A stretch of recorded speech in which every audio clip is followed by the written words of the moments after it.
Right, everybody, here we have the wonderful Mark sat in the horse box at Wolverhampton. So thank you so much for giving us your time.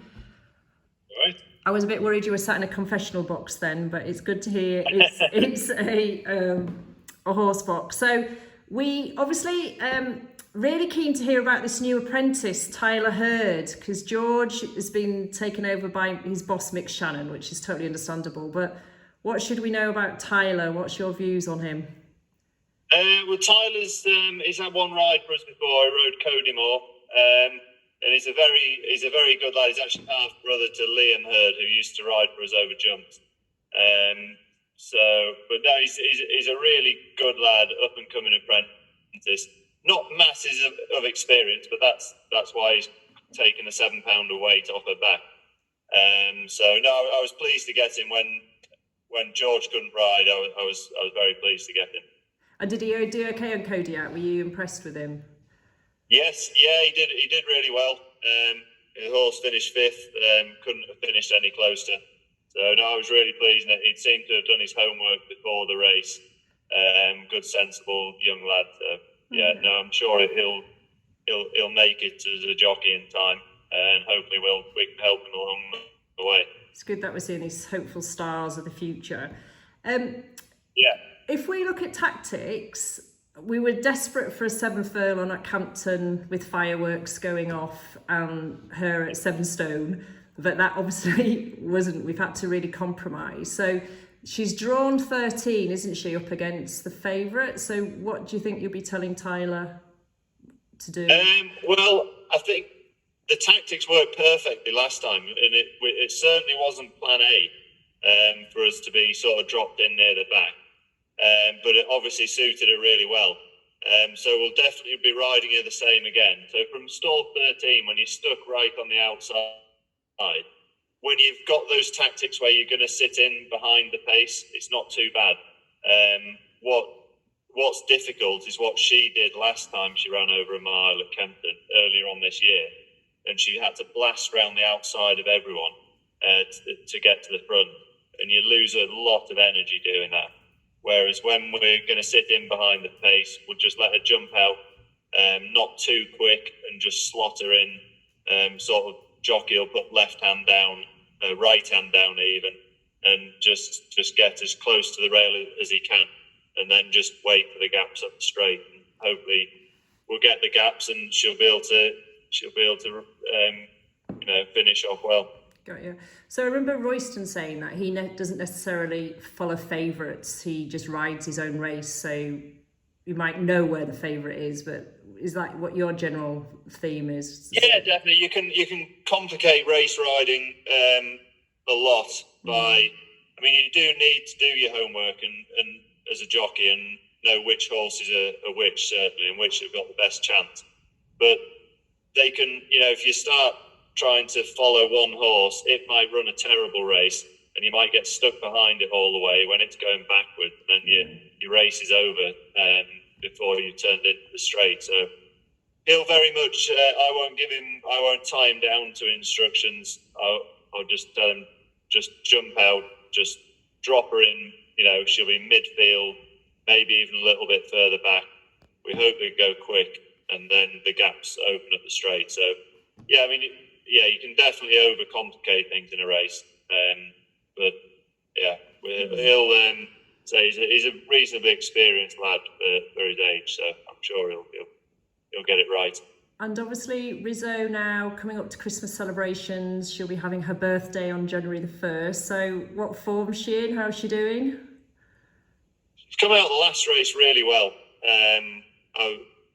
She's been bucking and kicking. We've worked her on the gallop 2 or 3 times, past the bits of work, and then in between we've just done some very steady work, cantering on the grass, keep her on the flat. So yeah, and last few days we've really tapered down her work, and when she went out this morning she was bucking and kicking and seemed really well.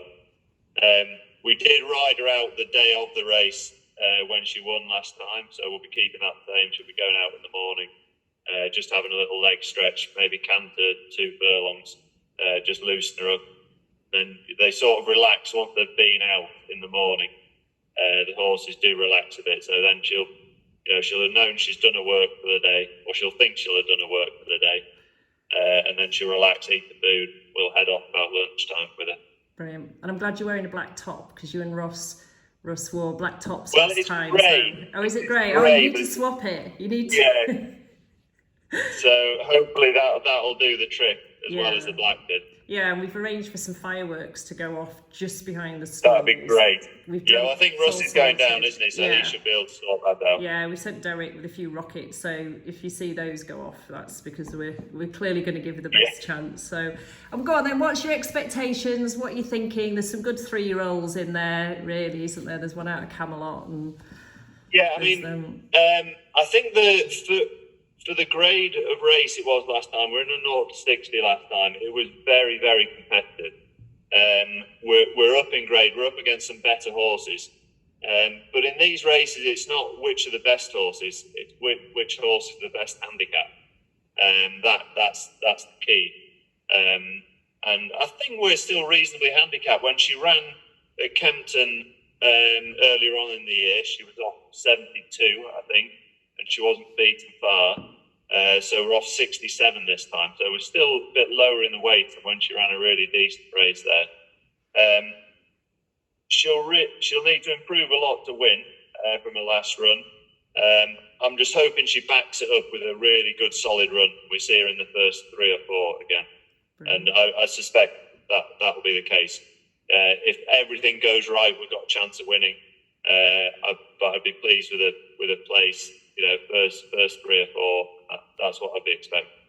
Okay, and then finally Kempton. I think did it take you 6 hours to get home last time? Yeah, absolute shocker last time. Absolute shocker. So the key question. It was worth it. I don't mind when we had a winner. It makes it all all worthwhile. Don't mind a 6-hour drive after that. It would have been a bit depressing if she'd have run like she did up at Ayr or something like that. But no, I was still coming back with a smile on my face. So go on, the final question then is, on the radio, are you a country and western man? Are you a Kylie disco? Tell us a bit, what kind of music do you listen to on a 6 hour? I generally have a bit of Spotify. I have Spotify on my phone. So just all sorts, absolutely. From chart stuff to Tupac, really? All sorts. Yeah, all sorts. Very good. Well, listen, we are all eternally grateful, Mark, for you giving us a winner with the last time out. We're all absolutely thrilled with that. I think we're all still buzzing after that. So have a safe drive back from Wolverhampton tonight. Enjoy your 3 hours sleep. Get up, do your feed tomorrow, and then get back in the horse box. We'll do it all over again tomorrow. Do it all over again. But thanks a million, and we'll kind of dial into you tomorrow live, and just have a safe trip. And thank you so much again for the win. Yeah, thank you. No problem at all. Good luck. Cheers, Mark. Thank you. Bye.